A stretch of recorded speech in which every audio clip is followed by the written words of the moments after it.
Tēnā koutou katoa, ka nui te mihi atu kia koutou te whānau te karaiti, ai te rangatire, Helen, tēnā koutou katoa. Kia ora tātou, it's a pleasure to be here today, and it's a particular pleasure to welcome and honour you who've survived the rain this morning to get here.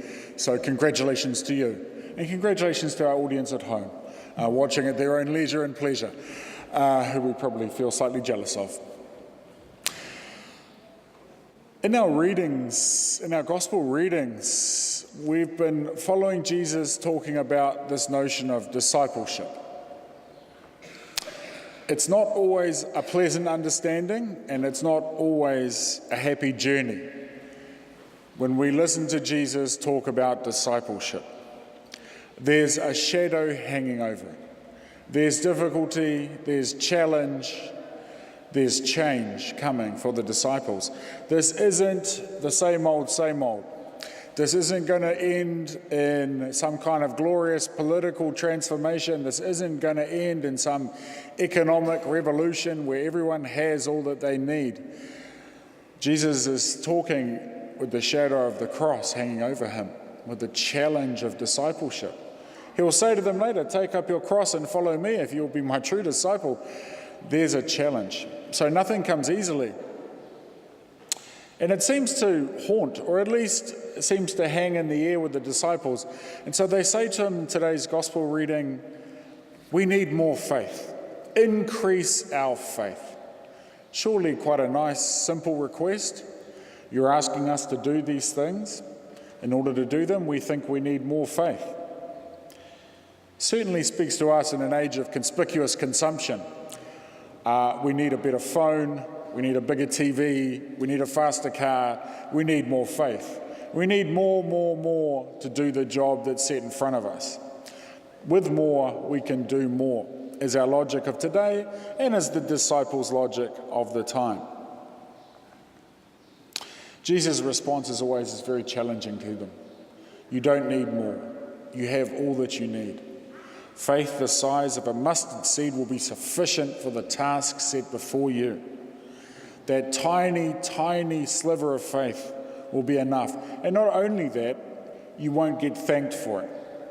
You'll go out there, you'll do this work, you'll come home, you'll do some more work. Well, there's a rewarding path for us all. There's a rewarding path for us as I was watching the news in the past week. I've got to admit, I'm a bit of a news junkie, and I don't mean I wait till 6 o'clock and I don't read the New Zealand Herald because I don't want to know what the Real Housewives of Auckland are up to at any particular time. Instead, I'm addicted to Twitter. It lives in my hand. In fact, I can feel my phone in my pocket right now, and it's quite hard for me not to reach it out and see what's happening. Might be something important going on in the world. In fact, I tweeted a photo of us just before we started the procession. I'm always on Twitter, and it's an intelligent crowd, and I wouldn't underestimate the level of conversation, the level of discussion, the level of informed discussion happening on there. But it means you're always kind of hooked into various debates happening. It's a great distraction if you've got work to do as well at university. Oh, sure, I could do that. I could do that marking, or I could just look at my phone. I know which one I prefer to do on a regular basis. But in the past week, I've found the news overwhelming. We've had this news coming from America. We've got Donald Trump. And of course, I watched the debate, because what else am I going to do with an hour and a half of my life? Something productive? I don't think so. I watched Donald Trump and Hillary Clinton debate for an hour and a half. Donald Trump can be entertaining in a way. A guy who might get his hands on a nuclear weapon soon can be entertaining. Donald Trump can be ridiculous. Donald Trump can be a show. Donald Trump can be what I perceive America to be. All those things: dangerous, exciting, interesting, entertaining, scary. But Donald Trump is underpinned by this bigger sense. Donald Trump also represents racism. Donald Trump got his start in politics by questioning the validity of Barack Obama's presidency, by saying actually he was born in Kenya, and that was a dog whistle, right? That wasn't just about Kenya, that was about the first black president is not legitimate to rule. It was questioning his status as president, as ruler. It was questioning his status as a black man. It wasn't a coincidence. It got a lot of traction with the first black man. It wasn't a coincidence. It got a lot of support for a ridiculous notion. Also that he might be Muslim, not that that would be a bad thing per se, but it undermines and discredits him and his leadership. Got a lot of traction. Over half of registered Republicans in the United States today believe that Barack Obama is a Muslim, despite much evidence to the contrary. And of course we get the usual racism coming amidst that, and of course we have issues again this week about black people being shot by police. It's averaging now 4 black men a week are being shot by police in the United States. And homicide is still the biggest killer of young black men in the United States. So there's Trump and there's race. And you can deal with that. You might be able to deal with it if you live here in New Zealand. But we had more. There was more people. There was this thing called Hobson's Pledge, also sprung up last week. This is Don Brash. Don Brash, whose father was the moderator of the Presbyterian Church, and certainly an ecumenical leader. But Don Brash himself is quite disappointing, I think. That apple fell a long way from the tree. Don Brash, in 2004, when he was leader of the National Party, delivered a speech about race in New Zealand, where he outlined some really old arguments about Māori privilege. That Māori have a constitutionally privileged place in society. It was dog whistling again, it was appealing to racism, and it was extremely effective. He almost took National from having no chance in the election to winning the election. It wasn't so much about Don Brash, it was about the support he got. That was the terrifying part in 2004. And I know because I was ministering in a Māori community at the time, and there was a palpable sense of fear amongst our Māori community. Just when we thought we'd got past the worst of New Zealand's history, it came racing back and reminded us that it hadn't gone anywhere. It had just had a nap for a while and woke up and did its terrible thing again. And now he's trying to play that card again. He pulled up in a clown car this week called Hobson's Pledge, and all these clowns jumped out of the car and started going on about Māori privilege again. There is no basis to their argument. I have a PhD in history. I'm willing to bet my credibility against theirs any day that their arguments cannot be backed up by fact. But their arguments do get a lot of support. Their arguments create an atmosphere of hate and fear, and as a Māori it makes for a difficult week, a very difficult week. And that wasn't all. Donald Trump's hair is representative of Donald Trump. Donald Trump's hair is the tip of the Donald Trump iceberg.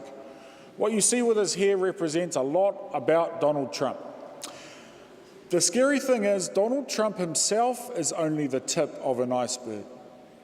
Donald Trump is only the part you can see of race in America, and Don Brash is only the part you can see about racism here in Aotearoa, New Zealand.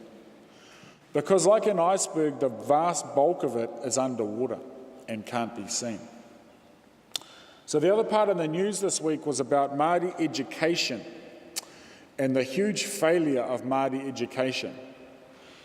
And the way that Māori education is being hidden, is being swept under the institutional carpet, is being made to look successful.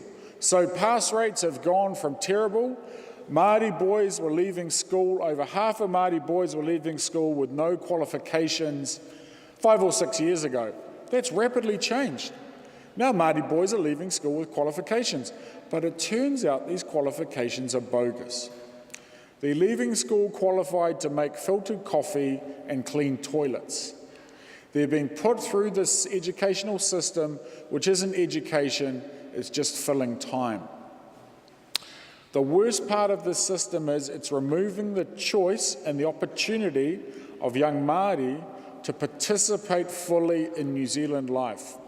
It's removing their ability. I teach at university, and Auckland University is a gated community. It keeps out the riffraff, and NCEA is helping that. We don't want to be polluted by people who struggle to learn, thank you. We need to maintain our place in the top 100 in the world and blah, blah, blah. So they're being kept out of university. They won't be participating in the elite ranks of New Zealand society, these young Māori people, in huge numbers. The terrifying part about that is it means 50 years from now we will be harvesting that harvest. The fruits of that harvest will be coming through in educational failure for generations to come. That's a terrifying future for New Zealand. So, I had Donald Trump, which maybe you can handle, especially from a distance. I had Don Brash, well again, it's a clown car. But under the surface, it's far more terrifying. And we could just go and read stuff online and look at the story they've just done about New Zealand crime statistics. In the past 10 years, there are an extra 500,000 arrests of Māori people more than there needed to be. 500,000 extra arrests based on racial bias by the police.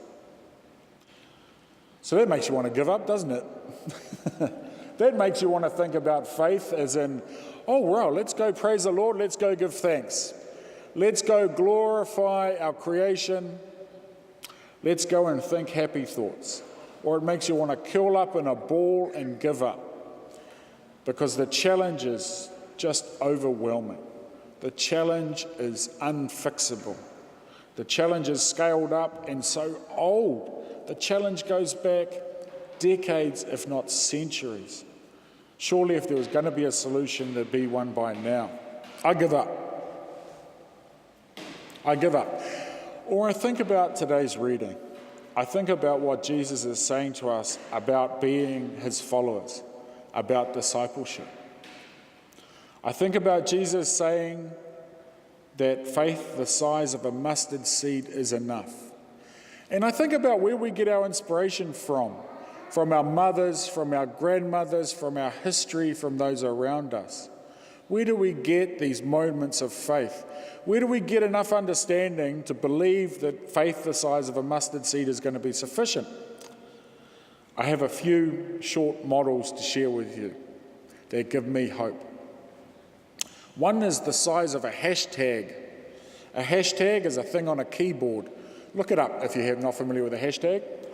This hashtag is called hashtag Black Lives Matter. It's a movement of African Americans and their allies in the United States. It's very recent. It's really an alliance of those who haven't been included in the liberal left, those who aren't included in the Democratic Party, those who aren't included in church circles, the LGBT movements, all those on the fringes are those included in Black Lives Matter.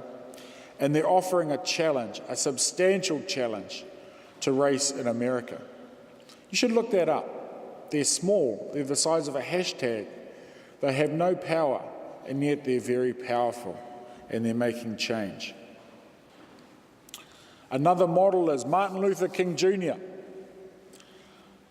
He was arrested in 1963, and he's sitting in his prison cell in Birmingham, Alabama, in horrible conditions, and he writes a letter. Nothing smaller than a prison cell. Nothing more confined than a prison cell. And he writes a letter demanding, talking about a need for change in society and in their communities. He pushes for this change. Again, tiny things, right? Faith the size of a mustard seed.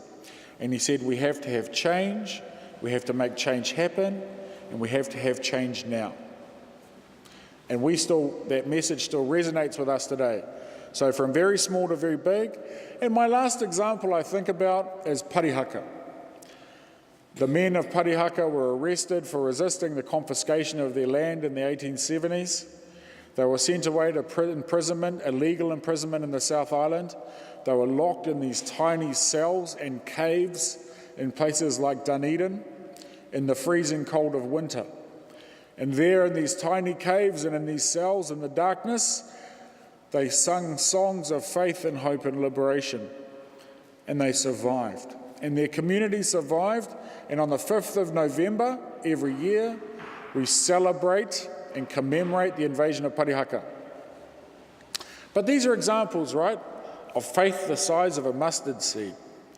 These are examples of very small, very disempowered people coming together and making change. And if it's good enough for them, it's good enough for me. Because God did not give us a spirit of cowardice, but rather a spirit of power and of love and of self-discipline. And I won't let myself be overwhelmed by the scale of oppression and injustice that I see, because I remember no matter how small my faith might feel at the time, because of circumstances, because of what I'm seeing on my phone, I'll remember that Christ tells me that it's sufficient. And in small actions, a tiny action is how we vote. A tiny action is how we hashtag. A tiny action is how we have conversations with our whānau and with our friends. A tiny action is how we pray, quietly and alone for change and transformation. That mustard seed of faith is sufficient for all that we need. I leave us with those words. I rungi te ngō tātua, matua tama wairua tapu. Āmine.